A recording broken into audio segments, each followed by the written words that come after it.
우리 옆에 분과 함께 인사하겠습니다. 사랑하고 축복합니다. 경건하여 주 음성 들읍시다. 오늘 봉독한 말씀을 가지고 고넬료의 경건과 환상이라는 제목으로 함께 은혜를 나누고자 합니다. 오늘부터 추석 연휴가 시작된다고 볼 수 있을 것입니다. 추석 연휴의 주 안에서 행복만 가득한 기쁨과 즐거움의 추석이 되시기를 주 예수 그리스도의 이름으로 축원드립니다. 성경 말씀에 보게 되면 하나님께서 일하시는 배경이 여러 장면이 나옵니다. 그 중에 항상 일정한 사람을 부르시고 그 사람을 통하여 모든 일을 행하신 것을 볼 수가 있습니다. 그 사람의 생을 주도해 가기 전에 먼저 부르시고 그리고 명령하시고 이끌어 가셨습니다. 특별히 구약의 대표적인 노아를 불러서 120년 동안 방주를 짓게 하셨습니다. 아브람을 불러서 지시할 땅으로 가라고 명하시면서 복의 근원이 되게 하신다고 하셨습니다. 그리고 그 민족을 선민이라고 하셨습니다. 그 이후에 성경 말씀에 보면 수많은 인물을 부르시고 사용하셨던 기록이 나와 있습니다. 오늘 본문 말씀에도 보시면 하나님께서 예수 그리스도를 모르지만 꾸준히 하나님을 경외하고 하나님을 찾았던 한 사람을 부르는 장면을 보여주고 있습니다. 오늘 본문 말씀에 나오는 고넬료라고 하는 인물입니다. 그는 사도행전에서 가장 중요한 인물 중에 한 사람으로 볼 수 있습니다. 그렇다고 고넬료가 엄청난 업적을 이룬 것은 아닙니다. 또한 고넬료가 교회의 지도자가 되었던 것도 아닙니다. 하지만 하나님께서 유대인이 아닌 이방인을 하나님의 사람으로 받아들여 사용하셨다는 말씀입니다. 그러므로 사도행전은 고넬료의 성품과 행동보다도 하나님의 일하심에 초점을 맞추고 보시기를 바랍니다. 그러면 왜 이 시점에서 하나님께서는 고넬료라고 하는 사람을 불러서 사용하셨을까요? 모든 과정에서 성도와 교회의 역할은 어떻게 감당해 나가야 할까요? 오늘 말씀을 함께 살피면서 추석 연휴 전에 은혜와 도전을 받게 되는 귀한 시간이 되기를 간절히 바랍니다. 첫째로 고넬료는 경건한 사람입니다. 베드로 사도가 욥바에 머물고 있을 때에 하나님께서는 가이사랴에 살고 있는 한 사람을 준비해 놓으셨습니다. 오늘 본문 1절에서 2절 말씀에 가이사랴에 고넬료라는 사람이 있으니 이달리아 부데라 하는 군대의 백부장이라 그가 경건하여 온 집안과 더불어 하나님을 경외하며 백성을 많이 구제하고 하나님께 항상 기도하더니 그랬습니다. 여기 가이사랴는 유대 지역을 다스리고 있던 로마 총독이 머물고 있던 곳으로 유대 지역에서 로마인들이 가장 많이 살고 있는 도시입니다. 고넬료는 로마 총독의 직할 부대에 근무하는 군인입니다.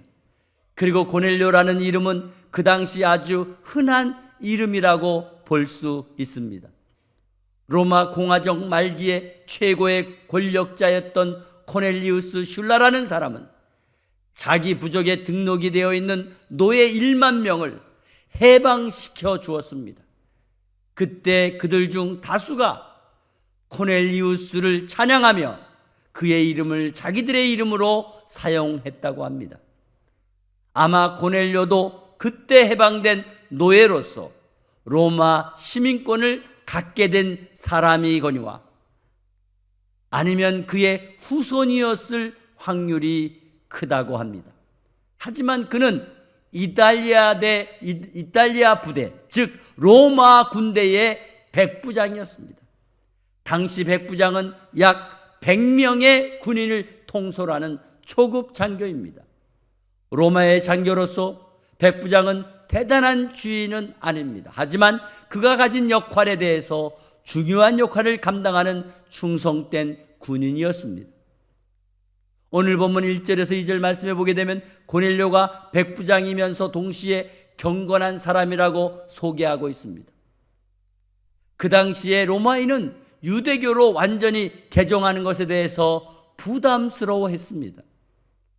유대교에서 말하는 하나님과 율법에 대한 매력을 느끼고는 있을지 몰라도 할례를 받는 것을 부담스럽게 생각했던 것입니다.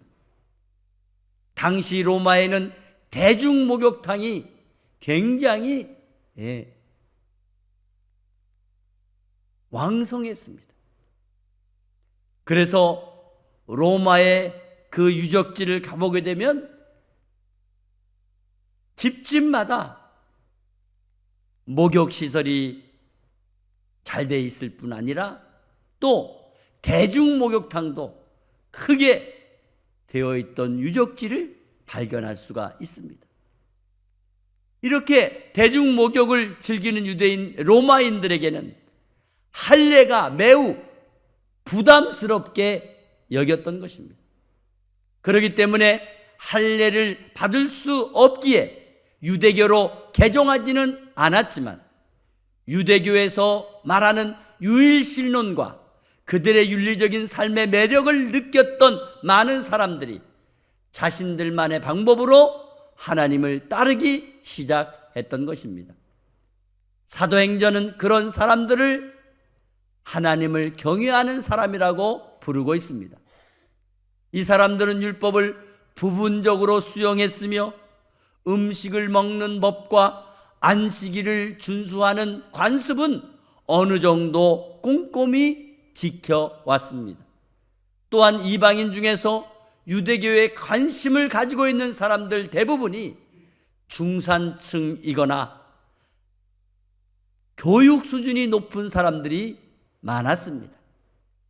그렇기 때문에 유대인들도 하나님을 경외하는 자를 자신들의 영향력 확대를 위해서 이용해 살아가고 있었던 것입니다. 그러나 고넬료는 그 중에 드물게 보는 군인으로서 유대교에 관심이 많은 사람이었고 유대인의 입장에서 많은 일을 행한 중요한 사람입니다. 오늘 본문 2절 말씀에 고넬료에 대한 언급을 세 가지 특징을 말씀하고 있습니다. 첫째는 온 가족과 더불어 하나님을 섬기는 사람이었다. 바로 고넬료의 경건에 대해서 첫째가 온 가족이 하나님을 섬기는 사람이었다. 두 번째가 유대인들에게 구제를 많이 베풀었다. 이것은 그가 가난한 유대인들을 향한 동정심을 가지고 아주 따뜻한 마음을 소유했다는 것을 보여주고 있는 것입니다. 세 번째로 하나님께 늘 기도하는 사람이었습니다. 그가 오늘 본문 말씀에서 환상을 통해 하나님의 인도를 경험하게 된 것도 경건한 기도의 시간이 있었기 때문입니다. 하나님께서는 이러한 고넬료를 기억하시고 환상 중에 그를 불러주신 것입니다. 오늘 보면 4절 말씀에 고넬료가 주목하여 보고 두려워 이르되 주여 무슨 일이니까. 고넬료가 기도할 때에 환상을 보고 두려워하면서 주여 무슨 일입니까? 천사가 이르되 내 기도와 구제가 하나님 앞에 상달되어 기억하신 바 되었으니. 고넬료가 정기적으로 기도를 드렸던 시간은 제9시 즉 오후 3시경입니다. 이 시간은 예루살렘 성전에 오후 제사가 드려지고 있는 시간이었습니다. 많은 경건한 유대인들이 이 시간에는 다 기도를 드렸던 것입니다. 기도하는 중에 고넬료는 환상을 보게 되었던 것입니다.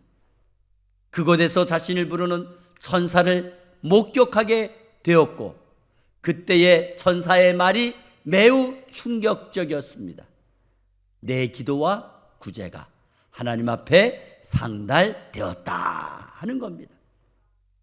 이 말씀은 레위기의 희생제사에 대한 응답된 표현인 줄로 믿습니다. 즉 천사는 고넬료가 기도할 때 그 기도, 그리고 고넬료가 구제할 때 그 어려운 사람을 도와줄 때 하나님 앞에서 드려지는 희생제물의 역할을 했으며, 하나님께서는 그 일을 기뻐 받으셨다는 것을 말씀해 주는 것입니다. 그런데 이런 사실에서 한 가지 의문을 가질 수 있습니다. 오늘 보면 4절 말씀이 마치 하나님께서 고넬료가 경건한 사람이며 기도와 구제를 하는 사람이었기 때문에 하나님이 부르신 것으로, 선택한 것으로 받아들일 수 있다는 것입니다. 그렇다면 고넬료는 하나님께 구원받을 만한 사람이기 때문에 환상을 볼 수 있게 된 것일까요? 아닙니다. 오늘 본문 말씀은 고넬료의 구원에 관한 말씀이 아닙니다. 그의 구원과 관련이 있지만은 더 중요한 사실은 교회와 성도들에 관한 본문의 말씀이라는 것을 알아야 됩니다. 오늘 하나님께서 고넬료를 선택하여 환상을 보여주신 이유가 구원받을 만한 자격이 있는 사람이기 때문이 아니라, 하나님께서 고넬료에게 환상을 보여주신 이유는 하나님을 경외하는 사람은 예수 그리스도를 받아들이고 교회의 한 구성원이 될 수 있다고 하는 것을 보여주신 것입니다. 고넬료는 하나님을 진지하게 찾는 사람을 대표하는 사람으로서 하나님께서 부르시고 하나님께서 선택해 주신 대표적인 사역자인 것을 기억하시기를 바랍니다. 즉 하나님께서는 특별한 이유가 있으시기 때문에 고넬료를 선택하셨다는 것을 알아야 한다는 것입니다. 고넬료가 하나님을 만족시킬 만한 조건을 가지고 있었기 때문에 선택하신 것이 아니라, 유대인이 다른 민족에게까지 하나님 나라의 복음을 교회를 통하여 전할 수 있도록 하시기 위하여 고넬료를 선택하셨다는 것을 알아야 합니다. 그리고 고넬료 개인에게도 천사의 말이 매우 큰 위로가 되었을 줄로 믿습니다. 천사는 고넬료의 기도와 구제가 하나님 앞에서 드려졌을 뿐만 아니라 하나님께서 알고 기억하고 계신다는 말씀을 해주고 있습니다. 우리 모두가 고넬료의 입장으로 그가 행한 일들을 행하며 살아가야 될 교훈적인 말씀인 줄 믿습니다. 오늘 고넬료가 하나님을 따르기를 결정하고 유대인이 말하는 율법을 배우고 지켰으며 하나님 앞에 기도를 드렸습니다. 그리고 자신이 가지고 있는 재산으로 가난한 유대인들을 구제해 주었습니다. 바로 오늘 고넬료의 경건은 세 가지라는 거예요. 하나님을 경외하는 가정이었고, 가난한 사람들에게 구제를 했고, 그리고 항상 기도하는 사람이었습니다. 할렐루야. 두 번째, 고넬료는 하나님의 교회에 부름을 받은 것입니다. 하나님께서는 고넬료에게 직접 복음을 전하지 않았습니다. 그리고 고넬료에게 복음을 전할 사람을 초청하도록 하셨습니다. 오늘 본문 5절에서 6절 말씀에 내가 지금 사람들을 요빠에 보내요. 베드로라 하는 시몬을 청하라. 그는 무두장이 시몬의 집에 유숙하니 그 집은 해변에 있다 하더라. 고넬료가 베드로 사도에 대해 알고 있었는지는 잘 모르겠습니다. 하지만 고넬료는 하나님께서 데려오라고 하는 인물이 무두장이의 집에 머물고 있다는 사실에 큰 의문을 가질 수 있었을 것입니다. 지난주에도 말씀드렸지만 무두장이는 뭐예요? 가죽을 만드는 사람이에요. 가죽을 만드는 사람. 가죽을 만들기 위해서는 어떻게 해야 돼요? 가축을, 동물을 죽여야 돼요. 다시 말하면 우리나라에 소 잡는 사람, 그런 역할과 똑같은 거예요. 그렇기 때문에 율법적으로는 감히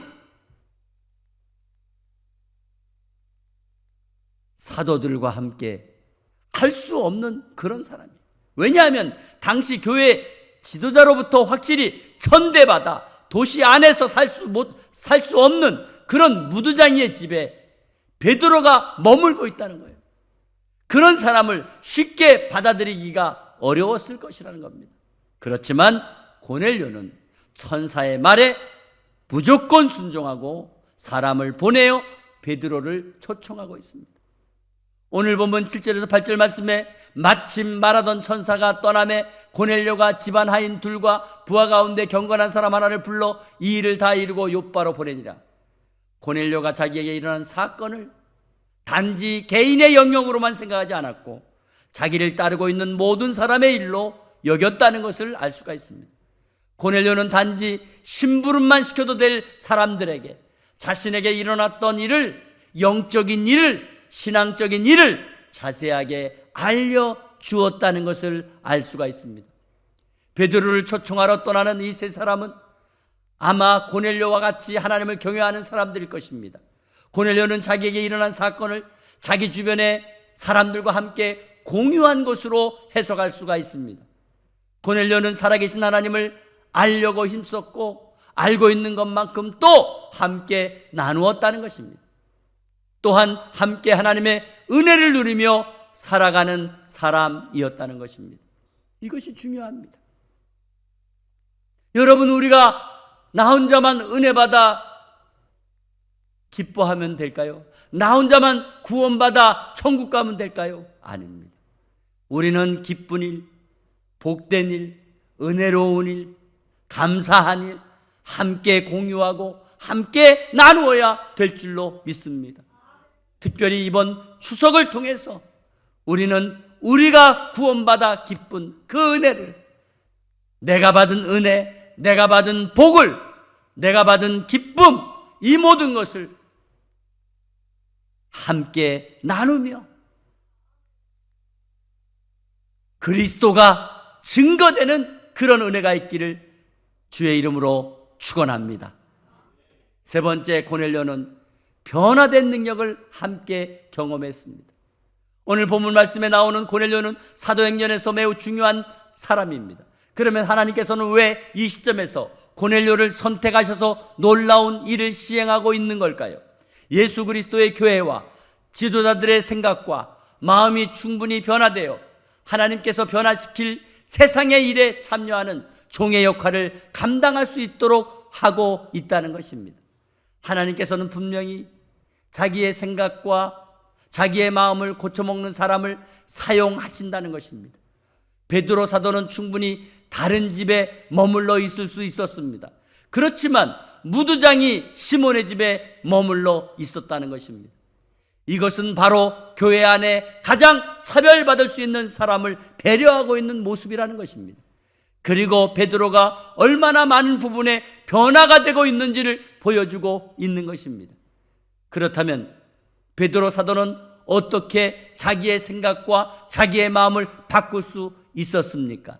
순전히 자기의 의지와 자기의 노력만으로 가능하지 않았다는 것입니다.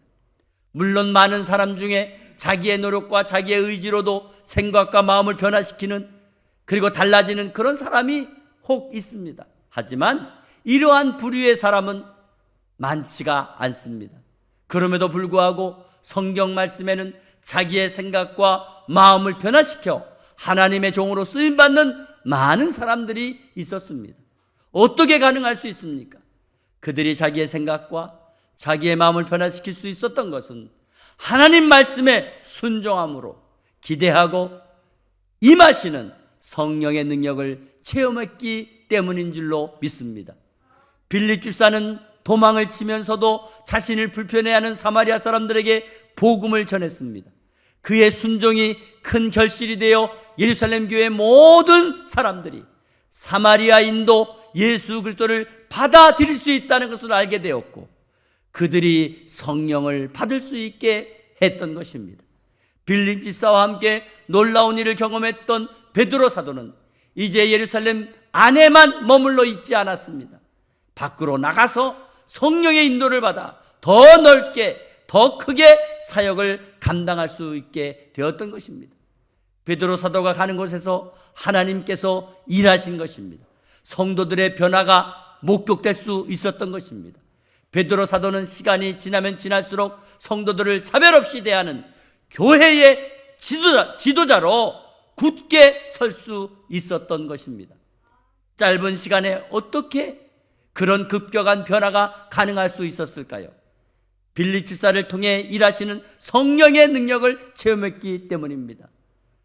그 당시 원수였던 사울도 역사하신 하나님의 능력을 체험했기 때문에 변화되어 사도 바울이 될 수 있었던 것입니다.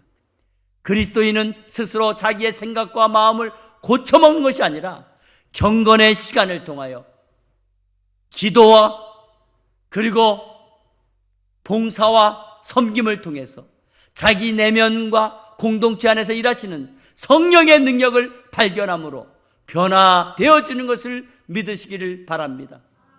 에베소서 4장 13절 말씀에 우리가 다 하나님의 아들을 믿는 것과 아는 일에 하나가 되어 온전한 사람을 이루어 그리스도의 장성한 분량이 충만한 데까지 이르리니 아멘. 하나님께서는 우리의 순종을 원하고 계십니다. 그래서 함께 예수 그리스도를 믿고 알아가게 하시고 온전한 사람이 되게 하시는 것입니다. 서로가 서로에게 거울이 되어 진실한 순종을 통해 일하시는 하나님의 놀라운 능력을 체험하게 되는 것입니다. 그렇게 하여 사랑하는 성도의 간증이 나의 간증이 되고 또 사랑하는 성도의 경험한 하나님을 내가 경험한 하나님으로 알게 되는 것입니다. 이것이 간증의 놀라운 능력인 것입니다. 그리고 이것이야말로 진정한 그리스도인의 은혜와 사랑을 누리는 방법이 되는 줄 믿으시기를 바랍니다. 사랑하는 성도 여러분, 오늘 고넬료의 경건이 무엇입니까? 고넬료는 온 집안이 하나님을 경외했다고 했습니다. 또 그는 가진 것으로 어려운 사람들을 구제하는 일을 했던 것입니다. 그리고 항상 기도하는 사람이었습니다. 하나님께서는 그런 경건한 사람을 통하여 환상으로 나타나 부르셨던 것입니다. 그는 부르심에 대한 적극적인 순종을 통해 본문의 관점에서 보게 되면 우리의 삶에 큰 영향을 미치게 되었다는 것입니다. 오늘날 예배를 드리고 기도를 드리고 말씀을 읽고 순종하는 삶으로 이웃을 사랑하고 살아간다면 저와 여러분의 순종을 통해서 하나님께서는 반드시 놀라운 능력을 나타내 주실 줄 믿습니다. 하나님 앞에 순종하는 것은 단지 우리의 삶의 변화를 위해서만이 사용하는 것이 아니라 내 삶의 모든 영역에서 모든 사람에게 영향을 미치게 하며 특별히 믿음의 공동체 안에서 마음과 생각을 변화시키는 하나님의 도구로 쓰임받게 될 줄로 믿습니다. 하나님께서는 오늘도 순종하는 저와 여러분을 통하여 하나님의 능력을 나타내시고 발휘하실 것입니다. 순종하는 자들을 불러서 이 시대에 구원받을 영혼을 구원해 주시는 놀라운 하나님의 은총이 저와 여러분의 삶의 환경에서 성령의 감동을 통하여 복음의 능력과 역사가 아름답게 펼쳐지게 되시기를 주 예수 그리스도의 이름으로 축원합니다. 축원합니다. 거룩하시고 사랑이 많으신 하나님 아버지, 감사합니다. 아버지, 오늘 고넬료의 경건을 통하여 하나님이 그를 부르시고 선택하시고 그에게 은혜 주심을 말씀을 통하여 아버지 깨닫습니다. 하나님, 그의 경건을 통한 환상이 바로 우리의 환상이 되게 하여 주시옵소서. 하나님, 그는 하나님을 경외하는 가정이었습니다. 그는 어려운 이웃을 도와주는 사람이었습니다. 그는 항상 기도하는 사람이었습니다. 아버지, 깨닫게 하여 주시옵소서.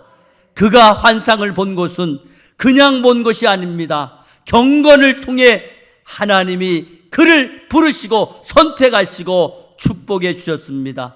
아버지 하나님, 함께하여 주셔서 우리 믿는 자들이 경건에 그치지 않게 도와주시고 환상을 보게 하여 주시옵소서. 그리하여 아버지, 우리 삶의 현장에 늘 예배가 있게 하시고 그 예배를 통하여 하나님 살아계신 증거를 선포하게 하여 주시옵소서. 아버지, 내가 믿는 증거가 무엇입니까? 아버지, 예배에 있는 줄 믿습니다. 삶의 예배로 주께 영광 돌릴 수 있도록 도와주셔서 내가 그리스도인 된 증거가 아버지 밝혀질 수 있도록 담대한 믿음을 주시옵소서. 아버지 하나님, 우리가 받은 은혜 공유하게 도와주시고 받은 축복 공유하게 도와주시고 받은 구원 공유하게 도와주셔서 하나님의 능력과 권능이 더욱더 크게 선포되는 추석 연휴 되게 하여 주시옵소서. 아버지, 함께 하실 줄 믿습니다. 하나님의 영광 드러내 주시옵소서. 거룩하신 예수 그리스도의 이름으로 기도하옵나이다. 아멘.